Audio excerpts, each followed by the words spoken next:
Assalamualaikum warahmatullahi wabarakatuh. Alhamdulillahirabbil alamin. Lagi dan lagi kita bersyukur kepada Allah Subhanahu wa taala. Dan tak lupa juga kita berselawat kepada Nabi kita Muhammad sallallahu alaihi wasallam. Allahumma salli ala Sayyidina Muhammad wa ala ali Sayyidina Muhammad. Hari ini kita akan menceritakan kisah tentang sahabat Rasulullah sallallahu alaihi wasallam. Sebelum kita menceritakan kisah ini, terima kasih atas subscribe, like dan komennya. Kisah Ibnu Abbas dan istrinya dan perkataan Maimunah di dalam kekosongannya. Abdul Razak mengeluarkan dari Natbah Maula Maimunah radhiyallahu anhu, aku masuk ke rumah Ibnu Abbas radhiyallahu anhu, maka Maimunah pun menyuruh seseorang memanggil Ibnu Abbas. Ketika aku masuk ke rumahnya, dia lalu menghamparkan permadani. Akan tetapi aku tidak melihat Ibnu Abbas di sana. Maka aku kembali kepada Maimunah dan berkata, aku tidak melihat Ibnu Abbas kecuali keluarganya yang dalam keadaan hijrah. Lalu Maimunah menyuruh seseorang memanggil Sarajul Kindiyu, istri Ibnu Abbas. Dia pun bertanya kepadanya, bukankah di antaraku dan bukan di antara mereka yang berhijrah? Akan tetapi aku adalah perempuan yang sedang haid. Kemudian Maimunah menyuruh seseorang menemui Ibnu Abbas untuk memberikan semangat tentang sunnah Nabi sallallahu alaihi wasallam. Sesungguhnya Rasulullah SAW memberi kabar gembira kepada seorang istri dari wanita-wanita yang sedang haid agar dianjurkan kepadanya untuk mengikatkan secari kain pada lututnya atau pada pertengahan pahanya. Kisah Ibnu Abbas dan anak pamannya bersama budak perempuannya. Bukhari mengeluarkan dalam kitab Al-Adab dari Akramah, aku tidak tahu siapa di antara dua orang itu yang telah membuatkan makanan untuk sahabat-sahabat Ibnu Abbas.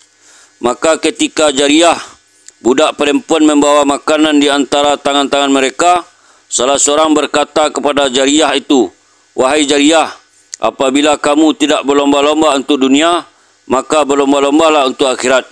Jariyah itu berkata, terangkanlah kepada saya mengenai hal itu. Dia berkata, sesungguhnya Allah Subhanahu wa taala tidak menyukai orang yang keji dan orang yang berbuat keji.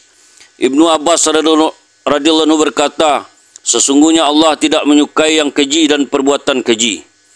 Kisah istri Ammar bin As bersama Jariyah. Ibnu Asakir mengeluarkan dari Abi Imran Palestin. Ketika istri Ammar bin As radhiyallahu anhu membersihkan kutu dari kepalanya, seorang Jariyah memanggilnya, maka dia menyahutnya dengan pelan-pelan. Dia berkata, wahai Jariyah. Lalu Umar radhiyallahu anhu berkata, apakah kamu melihat ia berzina denganku? Dia berkata, tidak. Umar dan berkata, demi Allah, pasti dan pasti dia akan dipukul karenanya pada hari kiamat dengan 80 kali cambukan. Kemudian dia berkata, maafkanlah dia. Kemudian dia pun memaafkannya. Kemudian Umar berkata padanya, apa bagimu, kamu tidak boleh memaafkannya karena dia ada di bawah kekuasaanmu. Maka merdekakanlah dia. Kemudian dia berkata, apakah dia bisa berbuat demikian? Berkata Umar radhiyallahu anhu, mudah-mudahan. Sebagian kisah sahabat radhiyallahu anhum dalam bermasyarakat. Abu Nuaim mengeluarkan dalam kitab Al-Hilyah dari Abi Mutawakkil, sesungguhnya Abu Hurairah radhiyallahu anhu adalah seorang yang berkulit hitam dan sungguh dia telah menutupi dosa mereka dengan mengisasnya, kemudian memukulnya dengan cambukan pada hari itu. Kemudian berkata, kalaulah bukan kisas, aku tidak akan melakukan hal ini kepadamu. Akan tetapi aku akan mengikutimu dari orang-orang yang memaafkanku kerana menghargaimu. Pergilah kamu menuju Allah. Abu Ubaid dan Ibnu Asakir mengeluarkan dari Abdullah bin Qais atau Ibnu Abi Qais. Dulu aku bersama dengan beberapa orang sahabat menemui Umar dan Abu Ubaidah radhiyallahu anhu di mahkamah Syam. Apabila Umar sedang berjalan-jalan lalu bertemu dengan orang-orang yang bermain-main dengan kekuasaannya daripada duduk dengan senjata pedang raihan, maka dia berkata, kembalikan mereka dan halangi mereka. Kemudian Abu Ubaidah radhiyallahu anhu berkata, wahai Amirul Mukminin, ini adalah kebiasaan orang azam, maka sesungguhnya engkau telah menghalangi mereka dari kebiasaannya. Mereka melihat kepada apa yang ada pada dirimu kerana membatalkan untuk memusuhi mereka. Umar radhiyallahu anhu berkata, ajaklah mereka dalam ketaatan ya Abu Ubaidah. Mahamili mengeluarkan dari Ibnu Umar radhiyallahu anhu, sesungguhnya Umar radhiyallahu anhu mendahului Jabir radhiyallahu anhu, maka Jabir pun mendahulinya. Kemudian Jabir berkata, aku akan mendahului engkau menuju Kaabah. Akan tetapi Umarlah yang mendahuluinya sampai 2 kali.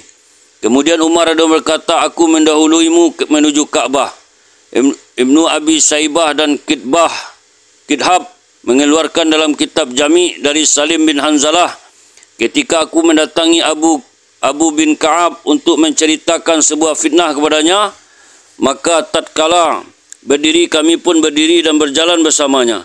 Kemudian Umar bertemu dengannya lalu berkata, kamu melihat fitnah untuk orang yang diikuti petunjuknya orang yang mengikuti. Dari Abu Bukhtari diriwayatkan seseorang datang kepada Salman radhiyallahu anhu kemudian berkata, betapa bagusnya bentuk manusia pada hari ini. Sesungguhnya aku bersafar, maka demi Allah tidaklah aku akan beristirahat di salah seorang dari mereka kecuali seperti beristirahatnya aku di rumah anak bapakku. Dia berkata, dari kebaikan pahala mereka dan kelembutan mereka. Dia berkata, wahai anak saudaraku, urusan iman itu adalah milikmu. Tidakkah kamu melihat kendaraan apabila kendaraan itu ditungganginya dan dia memikul barang, maka ia berjalan dengan cepat, dan apabila jauh perjalanannya, maka beristirahatlah dahulu.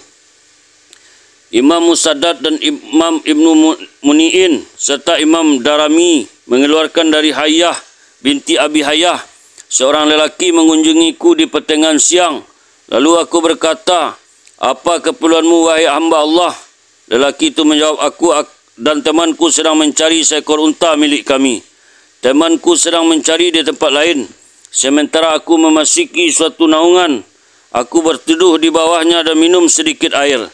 Kemudian aku berdiri untuk mengambil susu yang dimasamkan atau yogurt milik kami. Lalu aku memberi minum lelaki itu dari susu itu, dan aku melihat ada petanda kebaikan padanya.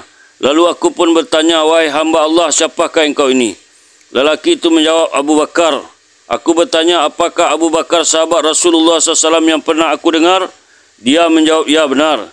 Kemudian aku menceritakan kepadanya peperangan kami pada zaman jahiliyah dan terjadinya perang saudara di antara kami, dan Allah tidak mendatangkan persatuan disebabkan peperangan itu. Kemudian aku bertanya, wahai hamba Allah, sampai kapankah urusan manusia seperti ini? Dia menjawab, sampai tegaknya kepemimpinan. Aku bertanya, apakah para pemimpin itu? Abu Bakar berkata, tidaklah engkau perhatikan seorang pemimpin di suatu kaum, apakah mereka yang dipimpinnya mengikuti dan menaatinya, maka mereka itulah yang tegak lurus. Ibnu Katsir mengatakan bahawa sanad hadis ini adalah Hasan Jayyid. Imam Yaqub bin Sufyan, Imam Baihaqi dan Imam Ibnu Asakir meriwayatkan dari Al-Haris bin Muawiyah bahawa dia menghadap Umar radhiyallahu anhu, lalu Umar bin Khattab berkata kepadanya, bagaimana engkau tinggalkan penduduk Sam? Maka Al-Haris radhiyallahu anhu memberitahukan tentang keadaan mereka. Kemudian Umar radhiyallahu anhu memuji Allah dan berkata, apakah kalian duduk dengan orang musyrik? Al-Haris radhiyallahu anhu menjawab, tidak wahai Amirul Mukminin. Lalu Umar berkata, jika kalian duduk bersama mereka, makan dan minum bersama mereka, kalian senantiasa dalam kebaikan selama kalian tidak mengikuti perbuatan mereka. Imam Ibnu Hatim mengeluarkan dari Iyad, Umar radhiyallahu anhu memerintahkan Abu Musa Al-Ansari radhiyallahu anhu untuk menyerahkan kulit kepada Umar radhiyallahu anhu yang telah dia ambil dan telah dia bagikan. Dan pada saat itu juga juru tulisnya adalah orang Nasrani. Maka Abu Musa Al-Ansari radhiyallahu anhu menyerahkan kulit itu kepada Umar radhiyallahu anhu. Maka Umar radhiyallahu anhu merasa kagum dan berkata, sesungguhnya ini adalah terpelihara. Apakah engkau akan membacakan buku kepada kami di masjid yang telah datang dari negeri Sam? Maka dia berkata, sesungguhnya dia tidak bisa membacakan kitab. Umar bertanya, apakah dia orang asing? Abu Musa Al-Ansari radhiyallahu anhu berkata, bukan, akan tetapi dia adalah seorang Nasrani. Maka Umar radhiyallahu anhu menghardik dan memukulnya. Kemudian dia berkata, keluarkanlah dia. Kemudian Umar membaca ayat, ya ayyuhalladzina amanu la tattakhidhu yahuda wan nasara awliya'a. Wahai orang-orang beriman, janganlah kamu mengambil orang-orang Yahudi dan Nasrani menjadi pemimpin. Quran surah Al-Maidah ayat 51. Alhamdulillah, itulah kisah sahabat Rasulullah sallallahu alaihi wasallam. Semoga menjadi pelajaran yang berharga bagi kita. Kita tutup dengan doa, subhanallah wa bihamdihi, Subhanallah wa bihamdika asyhadu an la ilaha illa anta astaghfiruka wa atubu ilaik. Assalamualaikum warahmatullahi wabarakatuh.